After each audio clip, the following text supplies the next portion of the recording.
Hey Kim, hey John, how you doing today? Hello, Great, how's bro. it going? How are things in Atlanta, Roosevelt? Oh man, everything is great. Everything is great. How's everything with you there, Superman? Hard to stop me. Yeah, I can stand up now and walk a little way, so I'm grateful to be alive and grateful to be walking under my own power, but getting stronger. Kim, you're looking good. Well, I appreciate that. I can use all the compliments I can get, John. Yeah. Well, you haven't been hit by a truck. Don't get hit by a truck. My parents used to remind me, whatever you do, stay out of the way. And I forgot that briefly last January. Yeah, we So don't. I'm almost back, but it'll be a long summer of recovery, I imagine. Yeah, we don't want to get hit by a truck, and especially with the guest we have today, we have Mr. Mike Waldon representing Y-49 down in Lafayette. Welcome, Mr. Waldon, to the Allendale Strong podcast. Hello, and thank you for inviting me. Oh man, we are so happy to have a fellow freeway fighter on with us today. We had New Orleans, and now we have Lafayette. So this is natural progression. Next we're gonna have to get Monroe on in Alexandria and Baton Rouge. So, welcome. Thank you for coming out. And we are very interested in the story of Y-49 through Lafayette. Can you tell us a little bit about the struggle down in Lafayette to stop I-49? Well, the proposal to put I-49 through the middle of Lafayette started back before 1980, and the plan has been going forward since then. They did a lot of public meetings and interviews back in the late 1990s, and recorded. I have to give them credit. They kept the public comments and published them in the original environmental impact statement that came out in 2002. And to a person, there's such strong opposition to this highway going through Lafayette that you can read if you look at the old environmental impact statement. But the record of decision came through, and they decided to build I-49 through Lafayette. It was decided by DOTD and our local parish council. So immediately after that, there was a lawsuit concerning the environmental impact statement. And although ultimately the lawsuit did not prevail, it's very hard to prevail in lawsuits against environmental impact statements. It delayed the project enough that I think everybody just decided that I-49 through Lafayette was a dead project. But sometime, about 10 years ago, eight or 10 years ago, DOTD dug up the project again. It's an authorized federal project. It had never been deauthorized, and they decided they were going to go ahead and try to build it. They've been holding public meetings and are doing what they call a supplementary environmental impact statement now. And they're trying to say that that's sufficient for updating an environmental impact statement that's over 20 years old. We, of course, don't agree with that. There are many, many issues with I-49 in Lafayette. They call it the connector, I-49 connector, but it would definitely separate our community with mostly Black community on the east side and our downtown and white communities mostly on the west side. The project runs along the old line of segregation that was set up by the parish council in the 1920s. That line of segregation has lasted even though it didn't stay law for a long time because it was unconstitutional. The effect of it has stayed in place. The plan is to route the interstate over an abandoned rail yard here near our downtown and separating downtown from the Black community to the east. And that rail yard is highly contaminated with hazardous waste,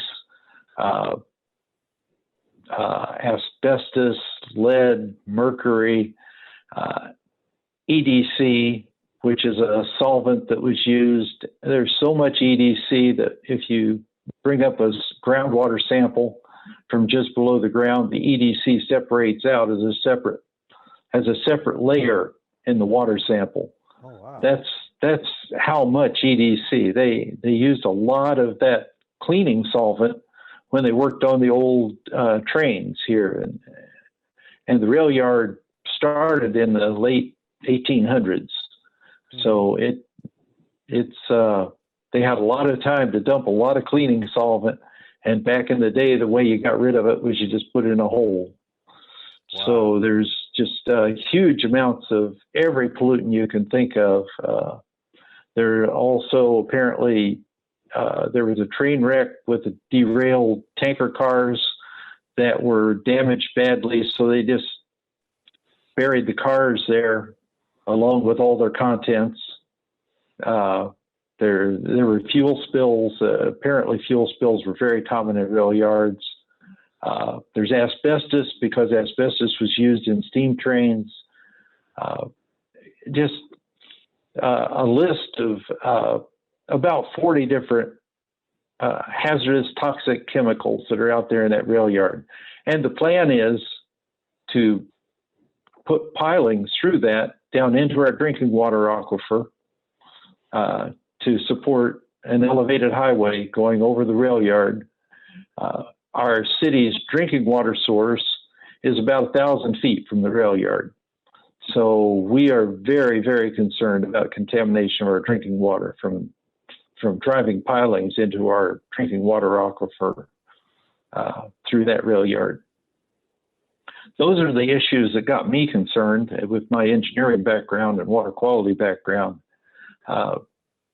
Those certainly aren't the only issues. There's also flooding issues.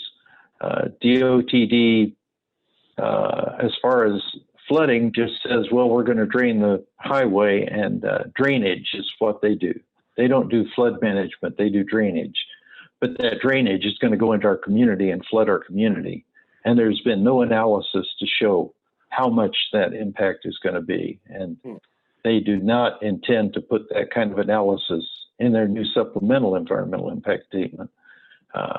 I would bet that if you look in other interstates that are being constructed around the state, you would find that they do just as little work looking at flooding impacts. Certainly that's been seen over on the I-12 construction work that was done a few years ago before the 2016 flood.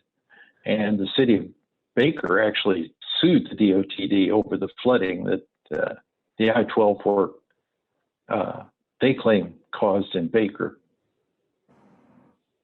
It's just one thing after another, and it just seemed like you know, man. I mean, you were talking about the railroad yard, and I mean, I just looked up EDC, and I mean, it's just ethylene dichloride. Am I correct?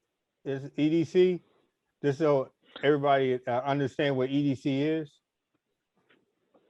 Yeah, it was a very common solvent that was used in industrial cleaning many years ago. When I was young, I worked in a factory when I was a kid, and I used EDC to clean machines. And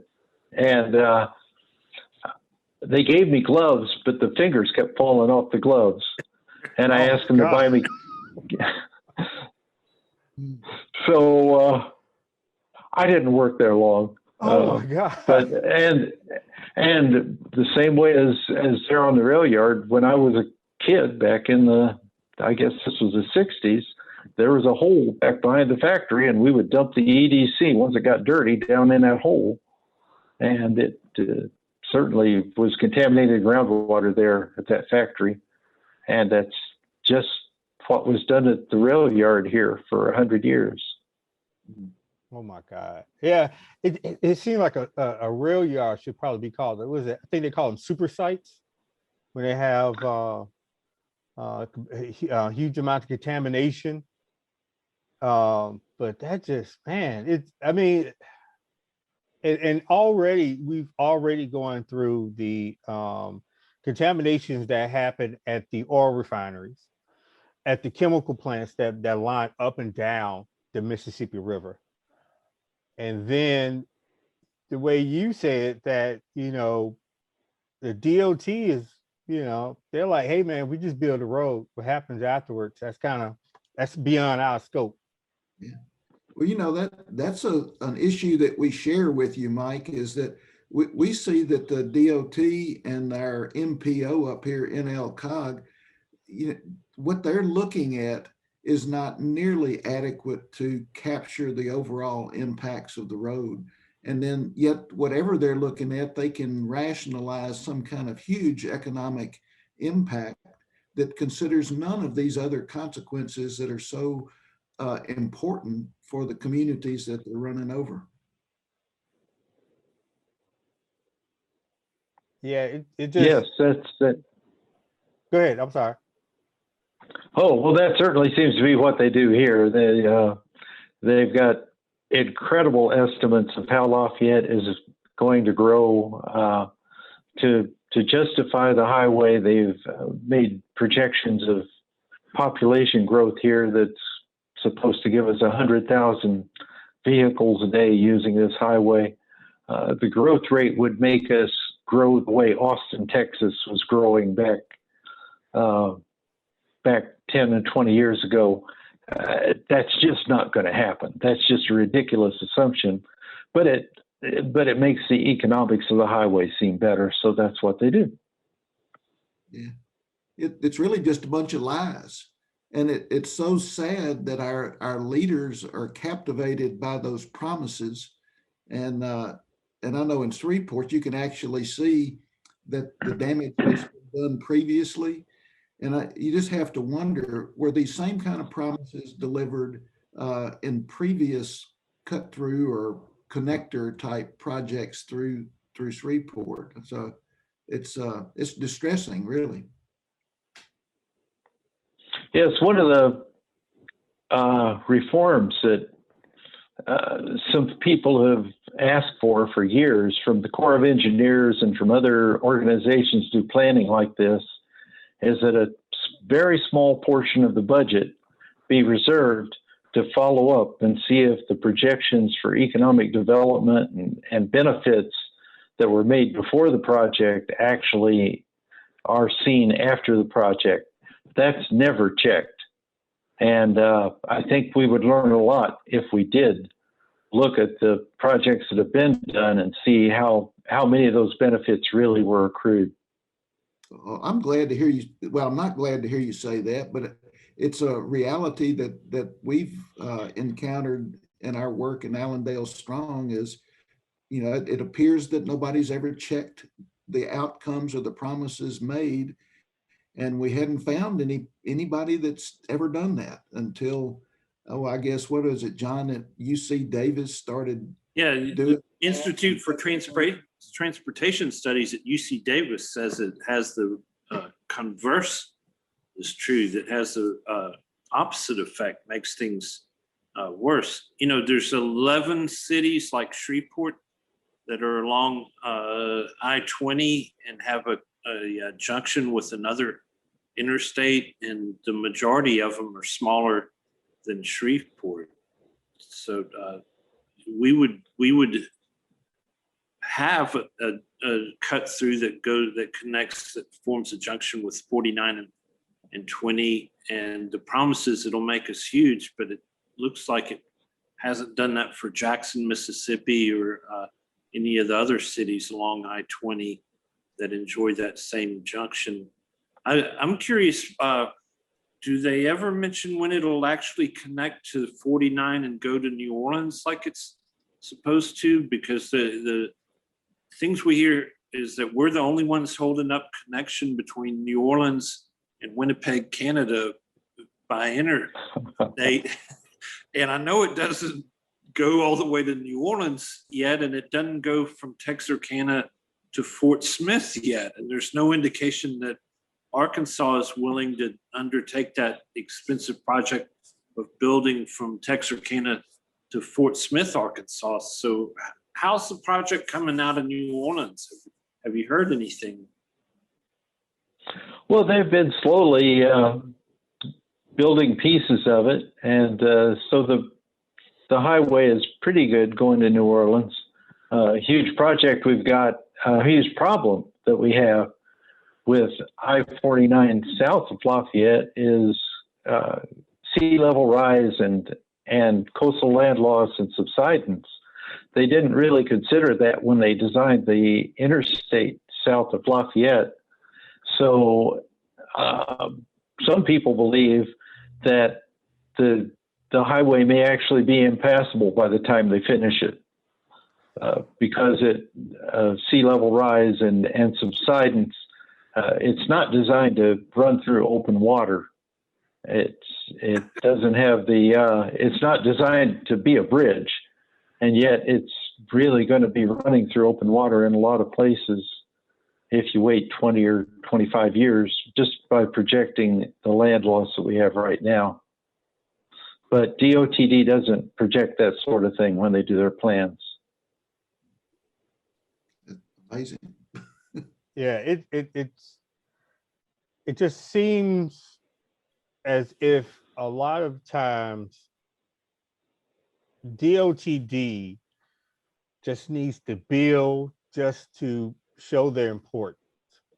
You know, you would think that the Department of Transportation would take all transportation into consideration, not just cars, not just trucks. They will be a true department of transportation, right? And transportation is usually thought of moving people, the movement of people, not the movement of cars. And you look at just the way that we have pretty much built interstates and freeways through, especially here in Louisiana, because you look at a map and it almost what boggles your mind is, why are we trying to build another interstate to a city that is already connected by interstate? Right? It's so, like you said, we have way more important things to think about, and saving our water, number one, is one, and saving the land that we have in South Louisiana probably is the top of that list. And we're trying to build an interstate over it. Right? It just doesn't, it doesn't compute to me. It probably doesn't compute to anybody else outside of DOTD. And their contractors. Oh yeah, can't forget the contract. I guess we can call the contractors part of DOTD now. You might as well give them an office. They probably have offices in DOTD. Well, one of Mike's colleagues in Lafayette, Roger Peak, sent us an email in our newly forming coalition with the definition of captured agency, as though that's really what transportation is it's an industry that has captured government oversight, and the industry and the engineers, everybody's interest is supported by each other in this captured agency environment. I thought that really does describe it. If I explain that well enough, but it was a whole paragraph describing the problems with captured agency, and it really makes it hard for us to get good outcomes if we're having to, as citizens, try to stand up against all of the power and money and everything that is determined to do this project. It kind of explains why it sounds like, Mike, y'all have participated as citizens in their process, believing that it would be just and fair. And I have to ask you, after all this time, do you feel like their process is just and fair? Well, absolutely not. One of the problems with DOTD is that they do not follow the state's open meeting law. They have meetings of committees that are decision-making committees and do not allow the public to speak or to oppose positions that those committees vote on. So that's just in direct violation of the public meeting law, the open meeting law that we have in Louisiana. There have been newspaper editorials here asking DOT to change that policy and to allow the public to participate in decision-making committees. But DOTD staunchly refuses. And I've been told that really the only thing we could do to change it would be to sue them. And nobody really has the resources to sue DOTD. So we just don't have the opportunity to speak and to have our voice heard when DOTD holds committee meetings that affect our lives. Yeah. Well, we've observed here that when they have a public meeting, it's not really about public input. They just think the public is stupid. And it literally, that's the way their process is designed. Their idea of public engagement is to go tell the public what they intend to do. And then they say they're going to listen, but I think they lend a deaf ear to anything that anybody says that goes against what they want to do. And they may even document the opposition, but they just keep right on going. And the public input has no meaning at all. It's been my experience. Mike, have you guys Yes. made contact, have you guys made contact with FHWA in DC? We've had some good results with writing letters to secretaries of transportation, that sort of thing. Is anybody listening? Not that I know of. One of our members, Roger Peak, did write a letter to the new Secretary of Transportation, and I'm hoping that more of us will be writing letters in opposition to the connector. But that's really all that's been done right now that I know of.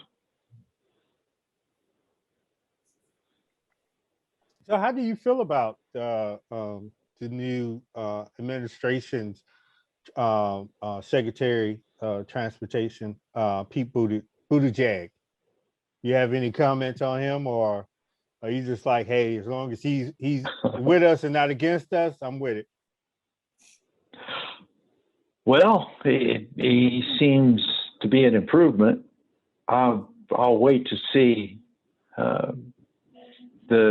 The contractors in Washington and in Baton Rouge have so much clout because of their lobbying and basically using our own tax dollars to lobby against the citizens. I'll have to wait to see if he really can stand up against that lobbying. Yeah. Deep pockets seem to speak louder than the people sometimes. Mike, I'm curious. John and I have a couple of friends who've been involved in watershed management and issues like that. And I've learned from them that we really look into the future, that we really ought to realize that water is going to be more valuable than oil for prosperous communities. And that being kind of your expertise, I'm curious if you agree with that, or if there's any additional information you might want to share with us about the future in water. Oh, yeah, that's absolutely true. Louisiana has such a valuable resource in the plentiful water that they have. Many other states, if you look at Texas or New Mexico, California, those states are really having trouble with having enough water. Our water, our Mississippi River, is the main draw that brings the industries here along the river. And so we really need to work to protect our water. Right now, we're abusing our aquifers.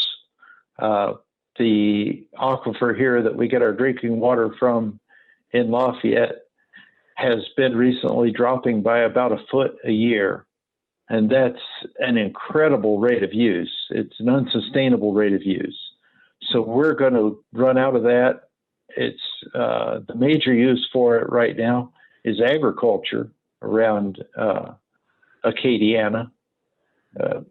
And there are alternative water sources that could be used in many cases, but it's just a little bit cheaper to use water from the aquifer.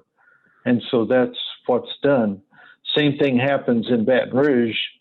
Some of the industries actually use that really incredibly pure water that Baton Rouge is so lucky to have for once-through cooling water for their cooling towers.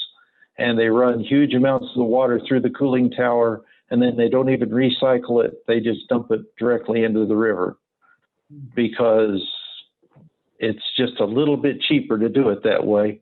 The water comes up cooler out of the aquifer, directly out of the aquifer, so it saves them a little bit of money to do that. But it's going to cost our children and our grandchildren that water that would have been such a valuable resource that could have been used for something much more beneficial than once-through cooling water. Well, you know, that goes right back to your talking about the pilings through this, I guess what's called a brownfield, and Roosevelt was hinting at it being a Superfund type brownfield site. But what would be the long-term implications? Or, you know, the engineers can be confident in what they can do, but as we've already discussed, they're blind to an awful lot of unintended consequences.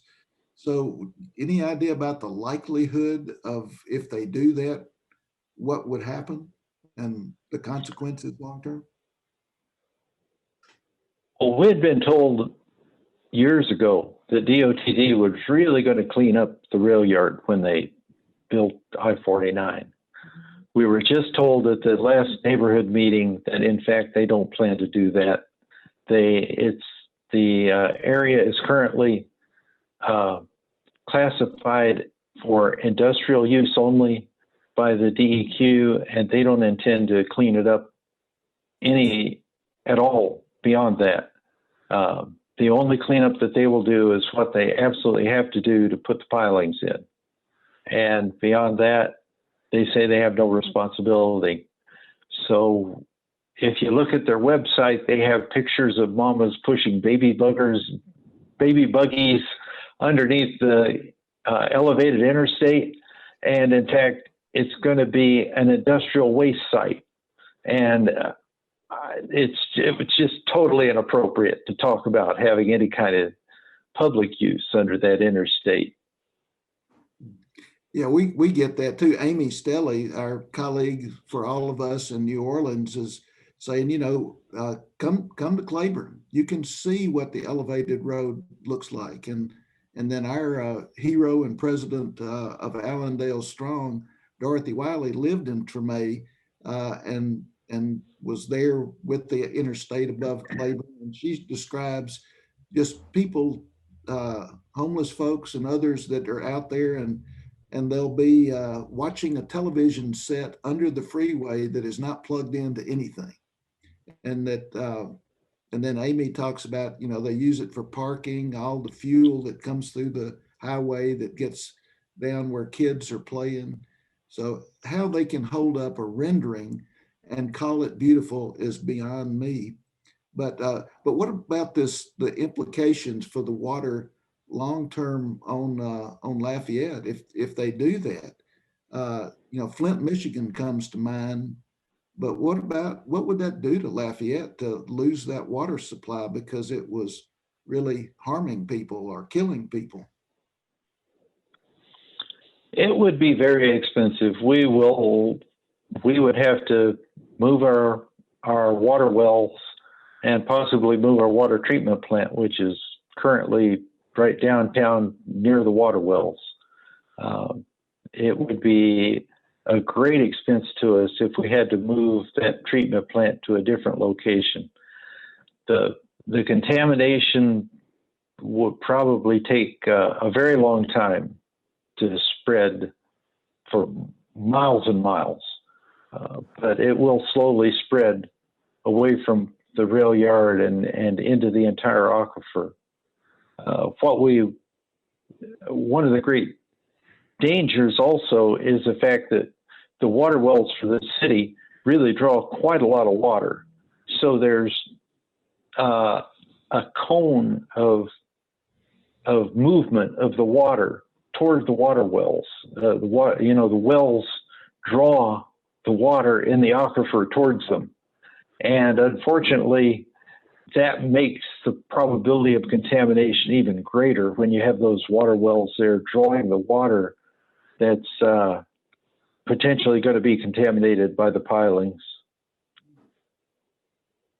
Well, that sure seems to me that your governmental officials and citizens ought to be up in arms about that. Yeah, I'm not sure what can be done. I hope our statewide coalition, somebody made the comment the other day that we're stronger together. I hope with us sharing some of these same kind of issues about process and really infringing on the rights of people living in communities that are being run over by these roadways. Hopefully we can get something moving.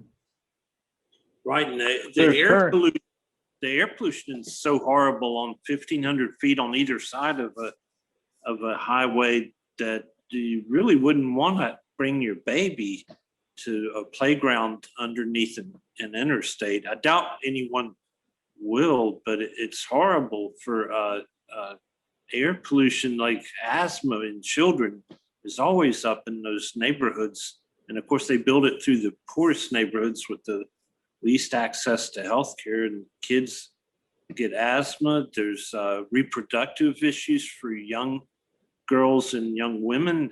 There's brain, lung, and heart issues for elderly folks that live along interstates because of that. It's just the last thing you would want to put in a neighborhood would be a playground under an interstate. To attract children. It's a horrible practice. Do you guys face any, like we have a strong business community in the city that are advocating with $100,000 disinformation public campaign to get the interstate built. Are you guys facing any kind of organized opposition to your efforts to stand in? Oh, yes.